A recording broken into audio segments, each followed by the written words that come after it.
बार एक बौद्ध सन्यासी अपने कुछ शिष्यों के साथ एक गांव से गुजर रहे थे। तभी उन्होंने देखा कि एक किसान अपनी गाय को एक रस्सी से बांधकर ले जाने की कोशिश कर रहा था। किसान अपनी पूरी ताकत से उस गाय को अपनी तरफ खींच रहा था और वो गाय भी किसान को अपनी तरफ खींच रही थी। यह देखकर वह बौद्ध सन्यासी वहीं रुक गए और अपने शिष्य को भी रुकने को कहा। किसान बहुत देर तक उस गाय को खींचता रहा, लेकिन वो गाय एक कदम भी आगे बढ़ नहीं रही थी। बौद्ध सन्यासी ने अपने शिष्यों से पूछा, किसने किसको बांध रखा है? इन दोनों में से कौन मालिक है और कौन गुलाम है?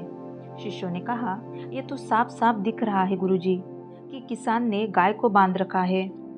यहाँ पर किसान मालिक है और गाय उसके गुलाम है, क्योंकि किसान गाय को जहाँ खींचकर ले जाना चाहेगा, गाय वहाँ जाएगी। यह सुनकर बौद्ध सन्यासी ने कहा, ध्यान से देखना, आज मैं तुम्हें बहुत बड़ी सीख देने वाला हूँ।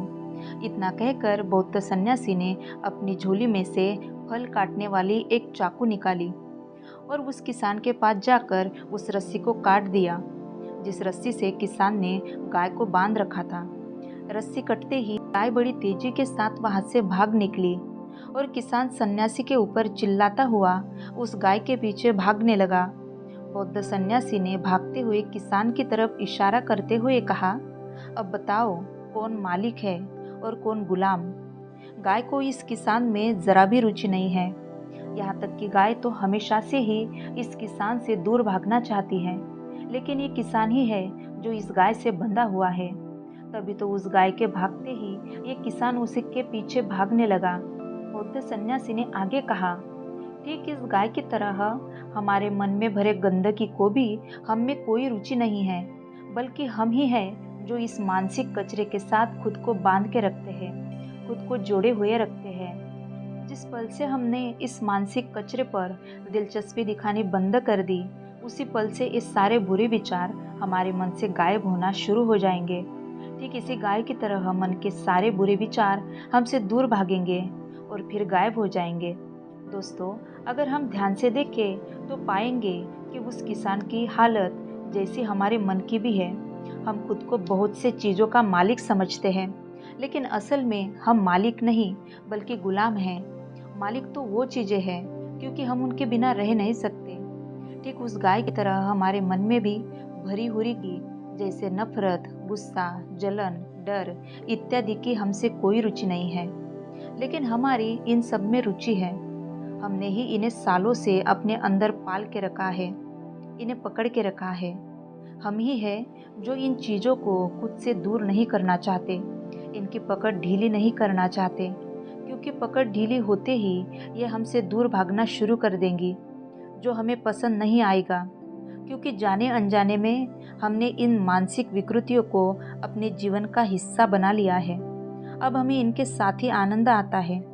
अगर इन्हें हम छोड़ना भी चाहते हैं तो हमारा मन बार बार हमें उलझा देता है, लेकिन अगर एक बार पूरी दृढ़ इच्छा शक्ति के साथ हमने अपने मन में भरे कचरे से दूरी बनानी शुरू कर दी, तब हम इन विचारों की व्यर्थता को महसूस कर पाएंगे और फिर ये सारा मानसिक कचरा किसान के उस गाय की तरह हमसे दूर भागना चाहेगा और फिर हमेशा के लिए गायब हो जाएगा।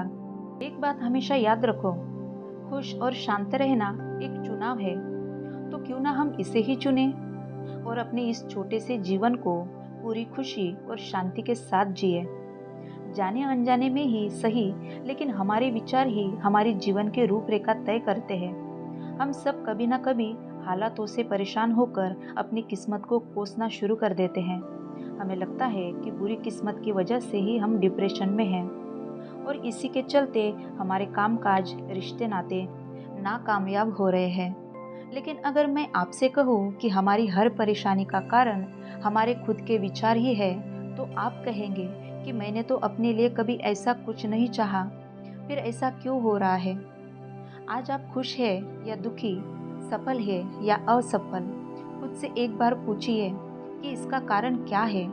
अगर आप थोड़ा गहराई में जाकर देखेंगे तो पाएंगे कि इन सब का कारण हम खुद ही है या फिर हमारे विचार हैं।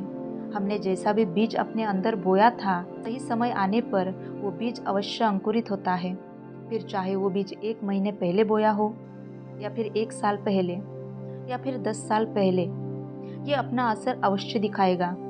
अगर विचार का बीज अच्छा हो तो परिणाम भी अच्छे ही मिलेंगे। अगर गलत बीज बोया हो तो परिणाम भी गलत ही मिलेंगे। इसलिए अच्छे विचारों का बीज बोएंगे, इसके अच्छे परिणाम आपको आने वाले समय में देखने को मिलेंगे।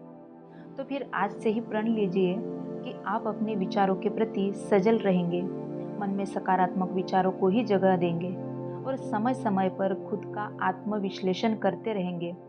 आपके जीवन में सफलता और खुशी अपने आप आ जाएगी। तो दोस्तों, आशा करती हूँ कि ये कहानी आपको अच्छी लगी होगी।